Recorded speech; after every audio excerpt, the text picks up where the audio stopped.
Welcome to Master the Science of Miracles, where we will explore the ancient science of transforming your ideas into your physical reality. Join us on a thrilling adventure that pushes beyond the limits of conventional beliefs about what it truly means to be human, as we unravel the truth about how powerful you really are. In each episode, we will discover the elements of the reliable, repeatable, step-by-step process for making the miraculous and ordinary part of your life. This is your portal to the extraordinary. So let the adventure begin. And now, here's your host, Ron Matthews. Welcome back. In the last episode, I talked about the fact that Master the Science of Miracles is a step-by-step process, and it really is. I'm going to go over these steps numerous times in subsequent episodes. So the steps are, number one, develop an excess charge of vital life force energy. Number two is create a vivid, multisensory thought form of whatever it is you desire, you most desire to do, to be, or to have. And number three, to send that thought form on a stream of this excess energy to your transcendent self. Now, there are a lot of steps in between that I didn't talk about, but those are the major ones. So today, in this episode, I'm going to talk about the idea of developing an excess charge of this vital life energy. So what is energy anyway? We all think of energy as electricity or gas or whatever the utility is that you use.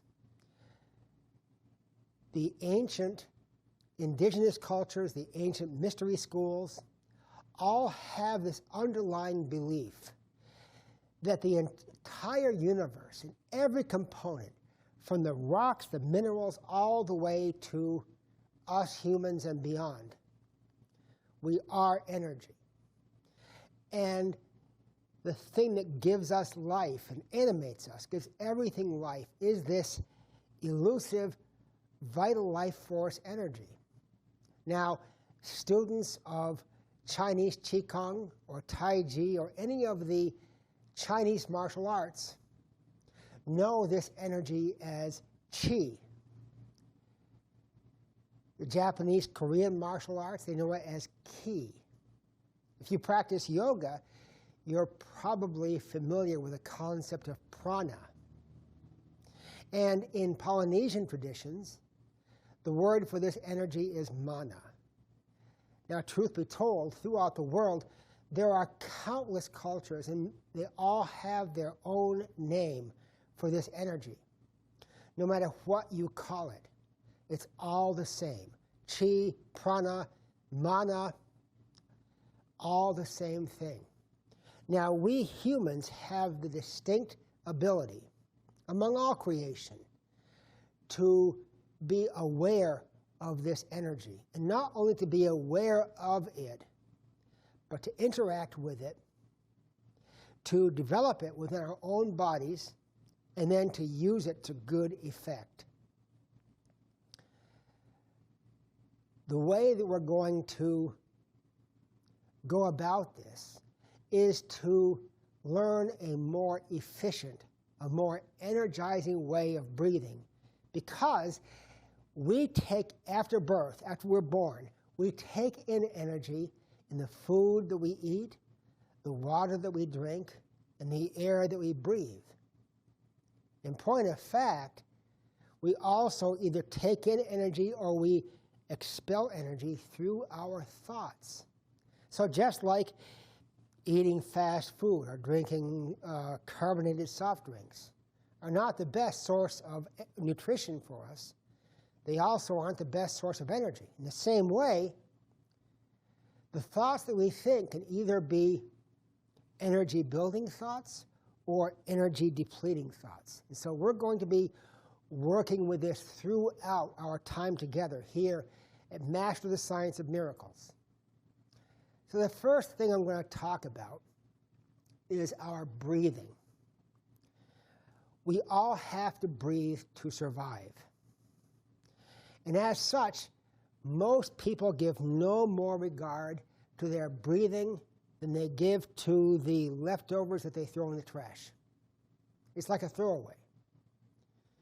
However, in every meditation tradition, all the mystery schools of the past, breath played a primary role. Now, for most people, they don't breathe in the most optimum way. What I mean by that is they don't breathe in a way that fills the entire lung. So, if I were to stand profile and demonstrate the way most people breathe, they breathe so that when they inhale, the chest goes up like this. When they exhale, the chest goes down. When they breathe like that, when you breathe like that, when anyone breathes like that, you're only filling the top third or so of your lung. The rest of the lung capacity is stagnant air that never gets exchanged until you yawn or you heave a heavy sigh. All other times, you're just breathing up here. Now, I'm not going to go into all the ways that is not serving you. Instead, I'm going to introduce you to a different way of breathing. And that different way, I'm going to stand profile again to the camera, is I'd like you to begin breathing so that when you breathe in, your tummy expands. And then at the end of the exhale cycle, your chest rises, of course. And then when you exhale, your chest depresses, and then your tummy contracts. So inhale and exhale. If you take nothing else from our time together but this, if you just make this breathing method the way you breathe normally, and it's going to take some work, but if you just start with 10 minutes a day of focusing on your breathing, breathing in and breathing out, so you breathe all the way down into your tummy, that's step number one, your breath. Step number two in this process is a little more elusive. And it borrows from the Eastern traditions of yoga and of Qigong or Tai Chi. Now, Qigong and Tai Chi are forms of meditation and healing and martial arts. But for our purposes, we're only going to focus on the parts of those disciplines that deal with increasing your vital life energy, your chi, your prana, whatever you call it. There are certain energy points distributed throughout the body. Now, if you are a practitioner of yoga, you're probably familiar with the idea of the chakras. And there are 7 of them, ranging from the base of the spine all the way to the crown of the head. In the Qigong tradition, there is the idea of Cs, S-E-A-S, Cs of energy. And there are 3. There's one this many fingers below the lower edge of your navel. There's one right at your heart, and there's one right here behind your eyebrows. And they're called Cs of energy, or Cs of Qi. Dantian is the Chinese name. We're going to focus on the lower one. So this one here, 3 fingers below the lower edge of the navel. That is called the lower dantian in Chinese, and it's the 2nd chakra in the yoga tradition.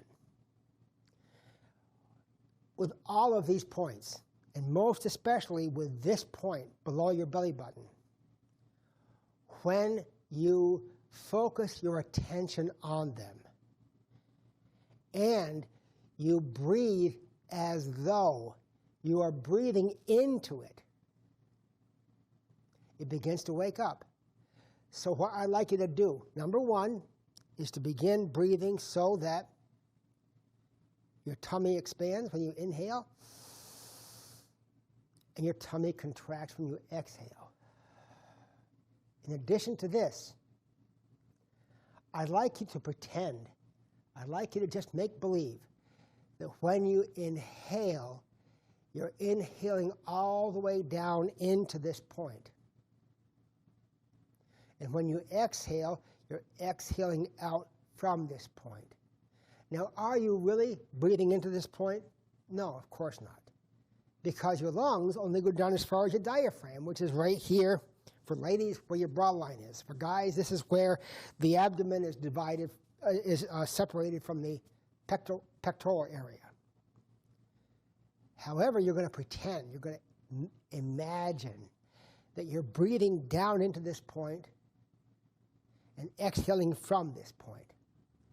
Now, as you're doing this exercise, as you're doing this, it's very useful if you take a couple of fingers and just press in and poke yourself there.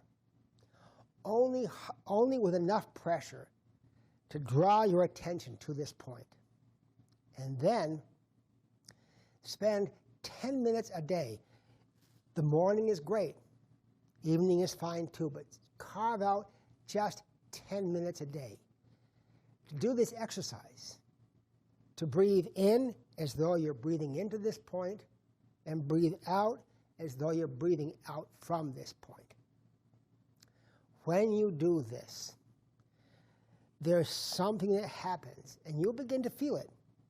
I don't know if you'll feel it in a couple of days or if it'll take you a week or so. But for 5,000 years, this breathing process has been practiced all over the world, especially in the East. As you begin this process of breathing into this area, breathing out from this area, you'll begin to sense subtle sensations of movement. It's almost as though there's something that's fluttering down in that area. In addition, your fingers may begin to tingle. You may begin to sweat under your eyes. The crown of your head may begin to tingle. If this happens, then pat yourself on the back, because this is an indication that that energy is beginning to wake up. You've woken that energy up. And when it wakes up, the next thing that is going to happen is it's going to expect for you to tell it what to do. My students are very tired of hearing me say, energy flows where attention goes. For all of us, no matter whether you're a career martial artist or a yogi or a yogini, as you begin to interact with this energy, it moves. When we are in a state of rest, when we are watching television, reading a book, having a conversation, not being particularly active, this vital life energy, which animates your body and your entire being, collects here. This is where the action is for right now. So as you begin to pay attention to it, as you breathe in, as you breathe out, that energy begins to move. And as that happens, and I'm going to jump forward a little bit right now as a preview of what's to come. As you begin to feel that energy, then start to play with it. For instance, if you were to place your hands over your heart and feel the energy follow, or to concentrate on your heart, concentrate on your fingers. And as they begin to tingle, that is an indication the energy is moving there, because energy flows where attention goes. So in the process of doing this breathing exercise, this new way of breathing, and this new way of focusing our attention on this point, we are beginning the process of building up an excess charge of this vital life energy in your bodies. And that's why I said, if you take nothing else from our time together, just take this. This alone will transform your life. You'll begin to feel like you have more energy to do stuff. Your concentration may increase. The other challenge here, and this is a good kind of challenge, is that the process of focusing your attention for 10 minutes will at first seem to be nearly impossible, because all of us are victims of what we have come to know as the monkey mind. Your attention is all over the place. On your social media account, on what we're going to have for dinner tonight. Did I turn the iron off? Is the checkbook balanced? All these things are going through our head. These are the thoughts that are there all the time for all of us. Everyone, including people like myself who have done this for half a century. Those monkey mind thoughts are still there, but we learn to ignore them. If you're reading a book, watching a great show on television, a car goes by outside. You hear the car, but you ignore it.